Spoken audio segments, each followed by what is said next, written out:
students. So today we can see the next situation, that is a magnetic field along the axis of circular coil. In the last lecture we had discussed magnetic field which is present at the center of circular coil. म्हणजे circular कॉइलच्या सेंटरला किती magnetic field होती हे आपण calculate केलं. आज आपण काय करायचं आहे, कॉइलच्या ॲक्सिसला, म्हणजे कॉइलचा ॲक्सिस असा असणार आहे. Along the axis I can consider this point. या पॉईंटला मॅग्नेटिक फील्ड किती आहे ते तुम्हाला कॅल्क्युलेट करायचं आहे. So this we had discussed in the last lecture, calculation for magnetic field at the center of circular coil. Today we are going to see how much field is present along the axis of the circular coil. So before that I can show one example to you for the coil. मी जर coil अशी काढली तरी coil कशी आहे? Is it in the plane of the board? No, we cannot show the axis if it is in the plane of the board. म्हणजे जर ही जर coil असेल, ही जर coil अशी ठेवली तर याचा ॲक्सिस कसा आहे, सेंटरला आहे ना, याचा ॲक्सिस असा आहे. तुम्ही या कॉइलचा, ही जर कॉइल प्लेन ऑफ द बोर्डमध्येच असेल तर याचा ॲक्सिस असा असणार आहे, तो आपण ड्रॉ करू शकत नाही. म्हणून ही कॉइल अशी आहे, कॉइल अशी आहे. Coil is not in the plane of the board, coil is the plane, it is perpendicular to the plane of the board. म्हणजे ही कॉइल अशी आहे. लक्षात ठेवा. मी आणखी थोडा टिल्ट फॉर्म काढतो so that you can easily understand how to draw that vector to the small element. आता हे थोडं मला समजेल. ही प्लेन ऑफ बोर्ड मध्ये नाही आहे अशी, it is perpendicular to plane of board. त्याच्यावरून करंट असा पास व्हायला आहे, म्हणजे असा करंट पास होतो. Current is passing like this. Okay. मग याचा ॲक्सिस कसा आहे, सेंटरला आहे असा. मग ॲक्सिसच्या एका कॉइलचा फील्ड किती आहे ते तुम्हाला कॅल्क्युलेट करायचे आहे. म्हणजे सेंटर पासून कॉइलचा ॲक्सिस असा असणार आहे. सेंटर पासून कॉइलचा ॲक्सिस इथे आहे आणि या ॲक्सिसच्या कुठल्या तरी एका पॉईंटला मी या पॉईंटला त्याची फील्ड काय करणार आहे, कॅल्क्युलेट करणार आहे. So this is the point at which magnetic field is present along the axis of the circular coil. This is the point at which magnetic field is present along the axis of the circular coil. So that's why whatever magnetic field you will get at this point P, that field is said to be axial field, or I can say B axis. Coilच्या axis वरती असणारी magnetic field त्याला म्हणतात B axis, or it is called as a B axial. बरोबर. मग ती काढायचं आहे, calculate करायचं आहे. पण फील्ड कॅल्क्युलेट करण्याच्या अगोदर आपण काही स्टेप्स लास्ट लेक्चरला बघितल्या होत्या. त्या स्टेप्स फॉलो केल्याशिवाय पुढचं एक्सप्रेशन आपल्याला सॉल्व करता येणार नाही. मग पहिली स्टेप काय होती बघा, draw element, small element dl, draw element dl r and theta. Second काय होतं, find dB due to small element, dB due to small element. आणि शेवटी काय करायचं होतं त्या केसमध्ये, ह्या स्टेप्स तुम्ही फॉलो केला तर तुम्हाला derivation step by step solve करता येतील. आणि तुम्ही जर हे बाय हार्ट केला तर तुमचं या ठिकाणी कन्फ्युजन होणार. dB कॅल्क्युलेट करायची आणि नंतर काय घ्यायचं, इंटिग्रेट dB. सगळी dB इंटिग्रेट केल्यानंतर काय होणार आहे, total magnetic field. Integrate dB to get total magnetic field. Okay. आता हा पॉईंट आहे, कॉइल अशी आहे, कॉइलचा सेंटर असा आहे, म्हणजे सेंटर पासून ॲक्सिस असा पास झाला आहे. ॲक्सिसच्या एका पॉईंटला मी फील्ड कॅल्क्युलेट करणार आहे. बरोबर का. मग हे प्लेन ऑफ पेपर आहे, अशी कॉइल आहे. आता याप्रमाणे घेतलं बघा, मला दाखवू नका दाखवलं असं. सेंटर इथं आहे, ॲक्सिस असा आहे, ॲक्सिसच्या एका पॉईंटला फील्ड कॅल्क्युलेट करायची आहे. म्हणजे कॉइल अशी आहे. बरोबर का. हे प्लेन ऑफ पेपरमध्ये अशी नाही आहे कॉइल, कॉइल ॲक्च्युली अशी आहे, अशी फिरायला लागते बघा. बरोबर का.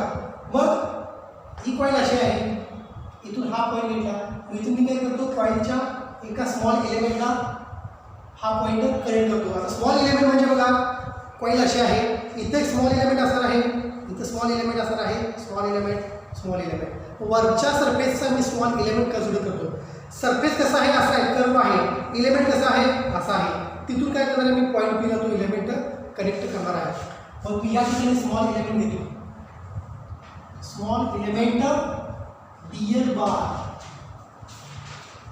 तो कसा चाललाय बघा, ज्या दिशेला करंट आहे, ज्या डायरेक्शनला करंट आहे त्याच डायरेक्शनला डीएल एलिमेंट प्रेझेंट आहे. बघा करंट असा चाललाय, म्हणजे डीएल पण त्या डायरेक्शनला इकडे आहे, इकडे डीएल आहे, इथे डीएल आहे, DL DL DL DL, you get all integrated DLs. म्हणजे डीएलची दिशा सुद्धा कशी आहे, अशी आहे. करंट असा फ्लो होतोय. पॉईंट कुठं आहे, इथं आहे, इथं पॉईंट आहे, दिसतोय का बघा फिगर, पॉईंट पी दिसतंय का बघा, पॉईंट पी इथं आहे. ओके, डीएल एलिमेंट इथं आहे. या डीएलला मी काय करणार आहे, त्या पॉईंट पीला कनेक्ट करणार आहे. या डीएल एलिमेंटला मी पॉईंट पीला कनेक्ट करणार आहे. ते कनेक्ट कसं करतो बघा, सेंटरपासून, त्या एलिमेंटच्या सेंटरपासून पॉईंट पीला मी काय केलं, त्याला कनेक्ट केलं असतं. Where distance between element and P is said to be R. म्हणजे काय केलं, एलिमेंट ड्रॉ केला, आर केलं, आणि थिटा. विचार करा थोडा, थिटा म्हणजे काय, angle between that element and the point from which field is to be calculated. Point असे आहे ना, इथं स्मॉल एलिमेंट डीएल आहे, इथं पॉईंट पी आहे. मग ह्या दोघांच्या मध्ये अँगल किती आहे, लक्ष द्या व्यवस्थित. कॉईल अशी आहे सर्क्युलर, डीएल एलिमेंट इथं आहे, पॉईंट पी कुठं आहे, पॉईंट पी इथं आहे, डीएल एलिमेंट इथं आहे. दोघांमध्ये अँगल बघा. आता या केसमध्ये बघा, हा डीएल एलिमेंट इकडे आहे, म्हणजे डीएल असा आहे, पॉईंट पी कुठं इथं आहे. पॉईंट पी आणि डीएल हे डिस्टन्स असा आहे, बरोबर. तर बघा डीएल एलिमेंट जर घेतला तर तो असा आहे, पॉईंट पी इकडं आहे, दोघांमध्ये अँगल किती आहे, ते सेट टू बी 90 डिग्री. त्यामुळे डीएल आणि पी या दोघांच्या मध्ये अँगल किती आहे, 90. तोच डीएल सेंटरपासून आर इतक्या डिस्टन्सला आहे. आर म्हणजेच काय, त्या सर्कलची रेडियस. म्हणजे डीएल एलिमेंट इकडं आहे आणि पॉईंट पी इकडं आहे, दोघांच्या मध्ये अँगल किती आहे, हा 90 degree. Angle between DL and P is said to be 90. बघा सर्क्युलर कॉईल अशी आहे, सर्क्युलर कॉईलचा वरचा सरफेस डीएल घेतला, तो डीएल कसा आहे, असाच आहे, या डायरेक्शनला डीएल आहे, पॉईंट पी कसा आहे, असा आहे, दोघांच्या मध्ये अँगल किती आहे, 90 आहे. So always there is a 90 angle present between point at which field is to be calculate and the point at which DL element is drawn. So angle between DL element and point P always said to be 90 degree. हे तुम्ही लक्षातच ठेवा. Okay, small element Diehl, या ठिकाणी field कशी मिळणार आहे, small field dB. आता हे झालं बघा, थिटा पण आपण बघितलं 90 आहे. डीबी म्हणजेच काय, स्मॉल एलिमेंट, करेक्ट. हे आपल्याला माहिती आहे, μ0/4 pi I DL sine theta upon R square. पण थिटा काय, अँगल दोघांच्या मध्ये 90 आहे, त्यामुळे मी इक्वेशन करतो बघा, dB is equal to μ0/4 पाय I dl upon r square. कारण का theta is the angle between small element dl and the point at which field is to be calculated. आता बघा या फील्डची डायरेक्शन काय असणार आहे. पाम रूल या ठिकाणी पण यूज करूया. पाम रूल, जर करंट असा असेल, थंब वरच्या डायरेक्शनला आहे, पाम कसा आहे, इनर सरफेस ऑफ पाम कसा आहे, बाहेरच्या दिशेला आहे, म्हणजे फील्ड कशी येणार आहे, अशी असणार आहे, आउट. बरोबर. तर करंट असा असेल तर, करंट असा असेल तर डाऊन डायरेक्शनला, हा बघा, ठीक आहे.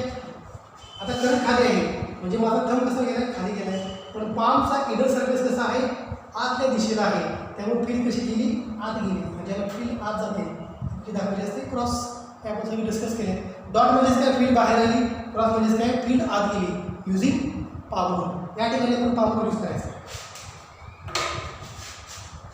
कॉईल कशी अशी आहे, करंट कसा होतोय, असा पास होतोय, करंट कसा पास होतोय बघा, असा पास होतोय. मग या ठिकाणी मी पाम रूल अप्लाय करू का, करंट असा येतोय बघा, बरोबर, म्हणजे इथून करंट खाली गेलाय, करंट खाली गेला बघा, खाली गेला इथे करंट, म्हणजे इथून करंट काय आला, वरती आला. करंट ज्यावेळेला वरती येणार, या ठिकाणी पाम रूल तुम्ही कसा अप्लाय करणार बघा. मी इथे या ठिकाणी फिगर काढतो, ठीक आहे. फील्ड इज कमिंग, बघा इथं करंट आहे, इथं करंट आहे, करंट बघा वरून येतोय परत इकडे खाली जातोय परत वर येतोय, म्हणजे करंट असा करतोय, ठीक आहे. मला या ठिकाणी पाम रूल यूज करायचा आहे, केला का बघा पाम रूल यूज, दिसतो का current, thumb indicates direction of current. Field कुठे आहे, करंट असा जातोय म्हणजे फील्ड या दिशेलाच आहे, करंट या दिशेला आहे, फील्ड वरती झालंय अपवर्ड्स, कारण या दिशेला आहे फील्ड अपवर्ड्स, म्हणजे इकडं जर करंट असेल, इथं जर करंट असेल तर फील्ड कशी असणार आहे, या साईडला अपवर्ड डायरेक्शनला. त्यामुळं रिझल्टंट फील्ड मी कशी काढतो, अशी काढतो upward डायरेक्शनला.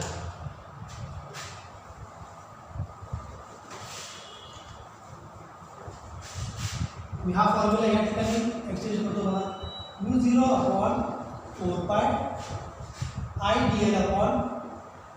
That is a small field. Current इकडे आहे या डायरेक्शनला,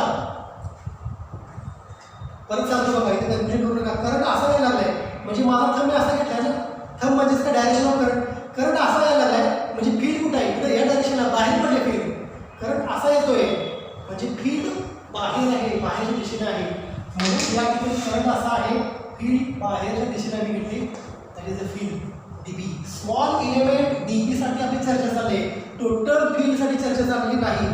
okay, dB, this is the resultant splits into two component, one is said to be dB cos, या ठिकाणी अँगल मी घ्यायचा आहे, अजून अँगल समोर तुम्हाला काय घ्यायचा, इथं दुसरा कॉम्पोनंट डीबी साईड. हा अँगल दोघांच्या मध्ये नाही, हा किती अँगल थिटा, मी ह्या दोघांच्या मध्ये अँगल घेतो, हा काहीतरी कन्सिडर करा, angle is said to be alpha. दोन अपोजिट लाईन मधला अँगल अल्फा, तर त्याच्या लगतच्या दोन अपोजिट लाईन मध्ये सुद्धा असतो अँगल अल्फा. या दोन अपोजिट लाईन्स, या लाईन्स मधला अँगल हा अल्फा आहे, बरोबर, त्याच्या लगतच्या दोन अपोजिट लाईन मध्ये अँगल सुद्धा अल्फाच असणार आहे. मग मी या ठिकाणी काय करतो, डीबी कॉस अल्फा आणि dB sine alpha. Resultant field dB splits into two components, one is a dB sin alpha and second is said to be dB cos alpha. मग सांगा या केसमध्ये कोणता कंपोनंट along the axis आहे, dB sin alpha component कसा आहे, along the axis आहे, आणि dB cos alpha अँगल कसा आहे, dB cos alpha हा जो फील्डचा कंपोनंट आहे हा कसा आहे, त्या ॲक्सिसला परपेंडिक्युलर, म्हणजे ज्या दिशेला ॲक्सिस आहे त्या दिशेला काय आहे, dB sin alpha, आणि या ॲक्सिसला cos alpha कसा आहे, परपेंडिक्युलर. ही केस कशासाठी ॲप्लिकेबल आहे, अप्पर लेंथ इलेमेंट DL, तशीच मी लोअर इलेमेंट घेतो DL. बघा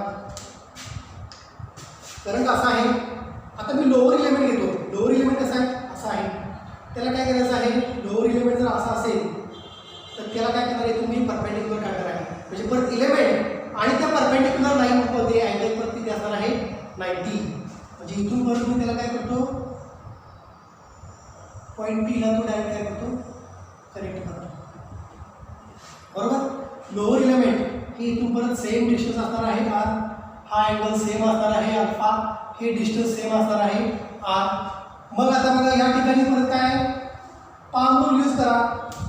पाम रूल कसा यूज करणार या ठिकाणी, येतात करंट खाली चाललाय, करंट इथं आहे, मला पाम रूल यूज करायचा आहे, कसा यूज करणार बघा पाम रूल, हा पाम रूल बघाशी कसा होता, करंट खाली आला, फील्ड बाहेर गेली. आता या केसमध्ये बघा करंट वरती चाललाय इकडून असा, मग मी काय करणार आहे बघा, हा करंट बरोबर आहे वर चाललेला आहे, म्हणजे फील्ड कशी आहे, हे बघा ना, करंट आहे हा इकडून असा चाललेला आहे, बरोबर, म्हणजे फील्ड या डायरेक्शनला आहे. हा करंट या दिशेला, आता हे ॲक्च्युली 2D मध्ये आहे, 3D मध्ये it is not possible to show, but this current, ही कॉइन अशी नसून ही कॉइन अशी आहे, करंट या दिशेने असेल तर फील्ड कशी आहे, या डायरेक्शनला दिसते का बघा. हा करंट थंब आणि हा पाम, थंब कसा घेतला मी, along the direction of current, current असं वर चालेल म्हणजे फील्ड कुठं आले, इथं आले, खाली गेले, बरोबर आहे. करंट ज्याला इथं असेल, हा palm, this is the direction of current, आणि फील्ड कुठं आहे, इनसाइड आउट, म्हणजे इकडूनही बाहेर गेले, ऑर दिस पॉईंट, त्यामुळे ती फील्ड मी या ठिकाणी कशी काढतो बघा, जशी याला काढली तशीच मी फील्ड या ठिकाणी या साईडला काढली. It is a dB. Again dB splits into two component. One is said to be dB cos alpha, हा पण असणार आहे अल्फा, आणि हा असणार आहे dB sin alpha. हा एक कॉम्पोनंट काय व्हर्टिकल अपवर्ड्स, हा दुसरा कॉम्पोनंट काय व्हर्टिकल डाउनवर्ड्स.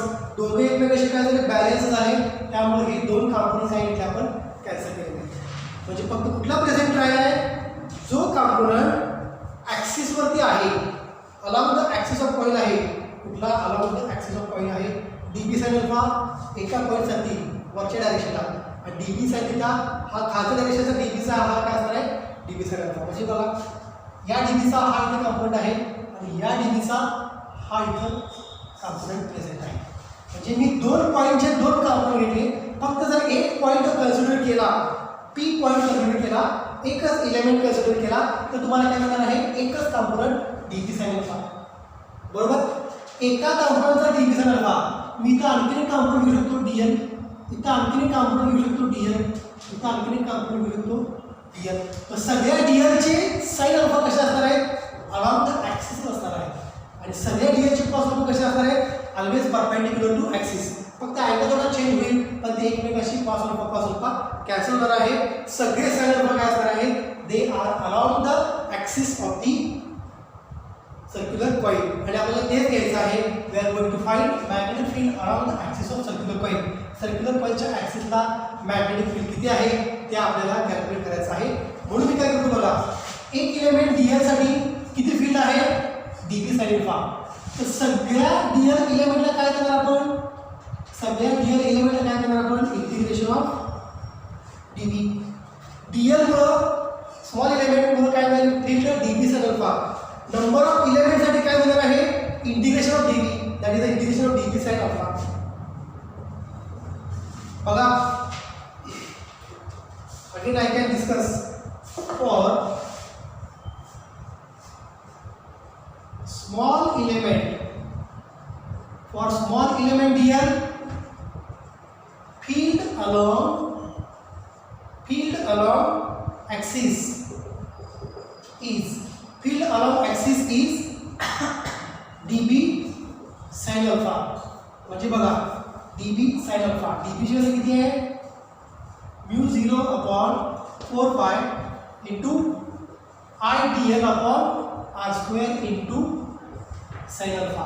हे काय आहे, एका स्मॉल इलेमेंटसाठी आहे. मग मी काय म्हणतो, ही dl घ्या, ही dl घ्या, ही dl घ्या, सगळ्याचा x component dB sin alpha असणार आहे. सगळे dB cos alpha का असणार, कॅन्सल होणार आहे. therefore total magnetic field at the point P हा कुठं आहे, along the axis of circular coil, along the axis of circular coil is. मग बघा टोटल मॅग्नेटिक फील्ड कशी कॅल्क्युलेट करणार. therefore total field is said to be b bar is equal to एका एलिमेंटची dB sin alpha. तर number of element साठी काय असणार आहे, नंबर ऑफ एलिमेंट साठी काय असणार आहे, इंटिग्रेशन dB sin alpha. एक एलिमेंट dl साठी dB sin alpha असेल, तर नंबर ऑफ एलिमेंट साठी काय असणार आहे, इंटिग्रेशन. सगळ्या dB sin alpha ची काय घेतलं, इंटिग्रेशन घेतलं. मग बघा integration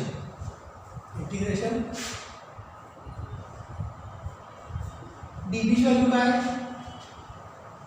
μ0 upon 4 pi into I dl upon r² into sin alpha. बरोबर, सगळी फील्ड पॉईंट P ला कॅल्क्युलेट करायची आहे. सगळ्या स्मॉल एलिमेंटची जी अलॉंग द ॲक्सिस आहे तीच कॅल्क्युलेट करायची आहे. कारण फील्ड कशी काढायची आहे, along the axis only. What is sin alpha, figure बघा, sin alpha is opposite upon hypotenuse. मग जरा बघा या केसमध्ये हे r आहे, हे r आहे. P हा सेंटर पासून एका डिस्टन्सला सिच्युएटेड आहे. P पॉइंट सेंटर पासून एका डिस्टन्सला सिच्युएटेड आहे. ते डिस्टन्स मी घेतो. आता हा अलॉंग x ॲक्सिस आहे म्हणून याला घेतो x.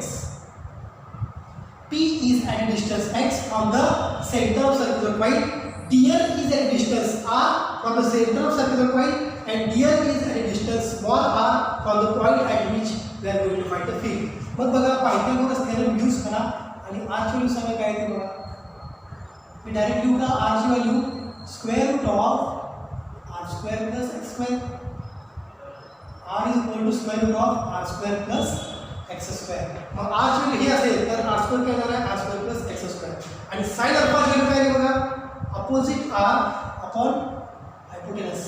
Opposite r upon hypotenuse. sin alpha is opposite r upon hypotenuse काय आहे r square plus x square. हे असं लिहितो बघा r upon r square plus x square raise to half. Square root म्हणजेच काय ब्रॅकेट रेज टू हाफ.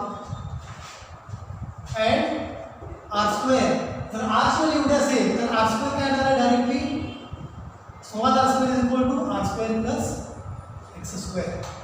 आता ही sin अल्फा आणि r स्क्वेअर व्हॅल्यू इथे पुट करूया आपण. So that we will get total magnetic field at point P along the axis of the circular coil. Axis वरती कुठली फील्ड आहे फक्त dB sin अल्फा आहे एका एलिमेंटची. सगळ्या एलिमेंटची काय असणार आहे integration of dB sin alpha.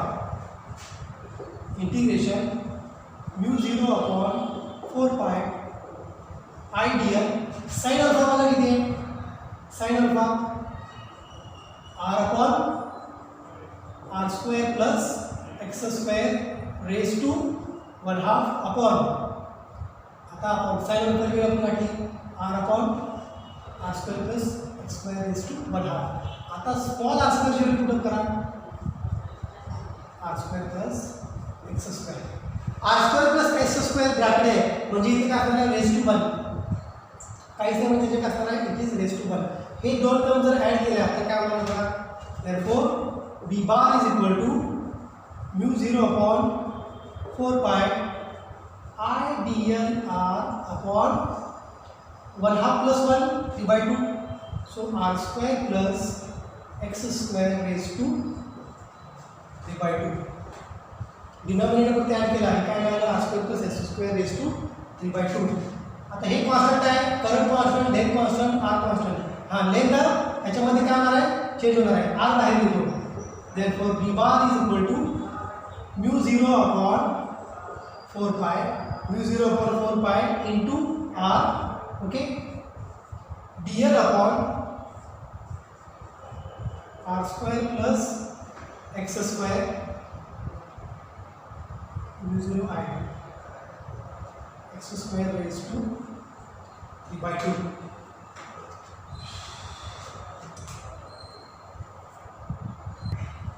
So b is equal to μ0 I 4 pi μ0 I upon 4 pi into r μ0 upon 4 pi I r बाहेर घेतलं इंटिग्रेशन मध्ये फक्त काय झालं dl upon r square plus x square raised to 3 by 2. हे अजून पुढे solve करायचं आहे.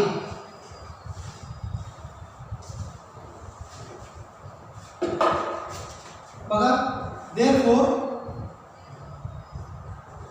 b bar is equal to μ0 upon 4 pi I r upon r square plus x square raise to 3 by 2. हे पण बाहेर घेतो.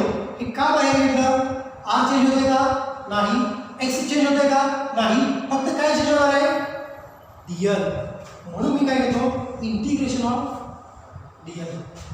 पण बघा इथं dl आहे इथं dl आहे इथं dl आहे सगळे dl इथून स्टार्ट झालं. सगळे dl जर तुम्ही इंटिग्रेट केला तर इंटिग्रेशन ऑफ dl म्हणजेच काय होणार आहे त्या सर्कलचा सर्कम्फरन्स मिळणार आहे. तुम्ही dl ही इंटिग्रेट केला हे इंटिग्रेट केला हे इंटिग्रेट केला सगळे dl जर तुम्ही इंटिग्रेट केला तर तुम्हाला काय मिळणार आहे त्या सर्कलची सर्कम्फरन्स. मग तो सर्कम्फरन्स किती असणार आहे इट इज 2 pi r.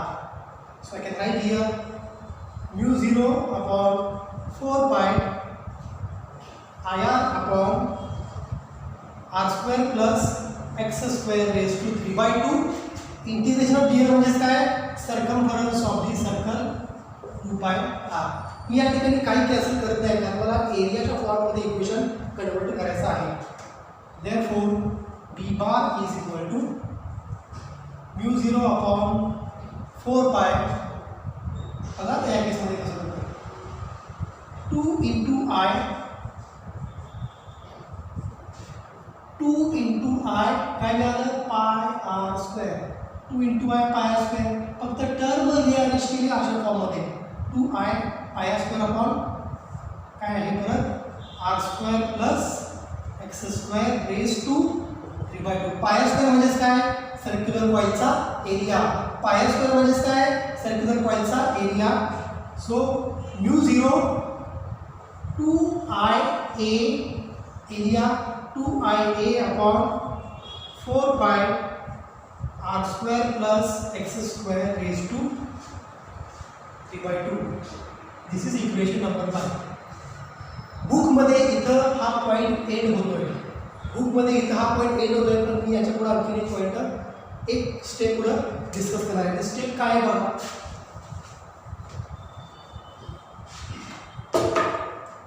किती मिळेल field B is equal to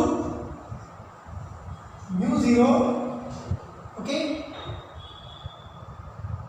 2ia upon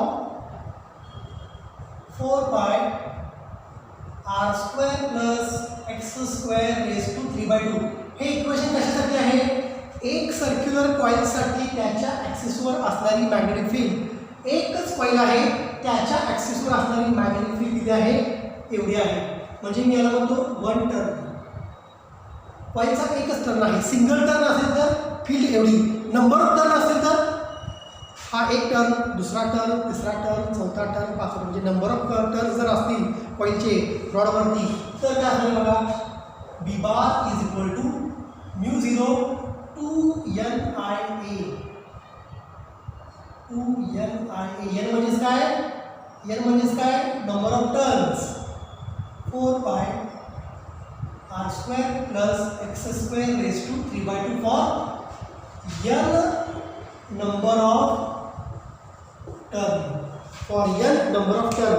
पण तुम्हाला माहिती आहे सर्क्युलर कॉइलची मॅग्नेटिक मुवमेंट किती असते. सर्क्युलर कॉइलची मॅग्नेटिक मुवमेंटचा फॉर्म्युला जो आपण मॅग्नेटिझम नेक्स्ट चॅप्टरमध्ये बघणार आहे. Magnetic moment of circular coil capital M always NIA. Magnetic moment always NIA. So I can change the equation as B bar is equal to μ0 2m upon 4 pi r square plus x square raised to 3/2. Or ideally I can write equation as μ0m upon 2 pi r square plus x square raised to 3/2. This is equation 2. लक्षात ठेवा तुम्हाला board एक्झामला equation 1 पर्यंतच derivation आहे. In terms of magnetic movement कसं solve करायचं पुढे परत 2ia this is the magnetic field only for single coil. जर नंबर ऑफ कॉइल्स असतील तर सगळ्यांचा ऍक्सिस कॉमन. एक कॉइल दुसरी कॉइल तुम्ही स्प्रिंग बघितलं स्प्रिंगमध्ये नंबर ऑफ कॉइल्स भरपूर असतात पण त्या सगळ्यात सेंटर ॲक्सिस एकच असतो. तेच स्प्रिंग म्हणजेच काय असते नंबर ऑफ कॉइल्स. एका कॉइलला फील्ड एवढी असेल तर नंबर ऑफ कॉइल्ससाठी काय असणार आहे फील्ड 2ia च्या मी काय घेतो 2nia. n म्हणजेच काय नंबर ऑफ टर्न्स. इथं एक आहे म्हणून n घेतलं नाही. नंबर ऑफ टर्न्ससाठी कॅपिटल n घेतलं. So μ0 2nia upon 4 pi r square plus s square raised to 3/2. This is for n number of turn. Magnetic moment of कॉइलची magnetic moment always capital M is equal to NIA असते. त्यामुळे NIA ची value capital केली M म्हणून इथे काय आलं 2m. 2 इथे कॅन्सल झालं याला. शेवटी इक्वेशन काय मिळालं it is m upon μ0 m upon 2 pi r square plus s square raised to 3/2 in terms of magnetic moment for n number of turns. आणि b is equal to μ0 2ia upon 4 pi r square plus s square raised to 3/2 for single number of turns with a common axis.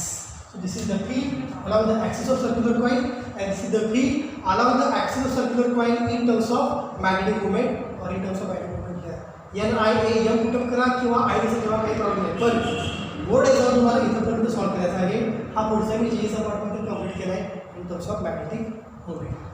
So here will stop at this point, field around the axis of circular coil. Thank you.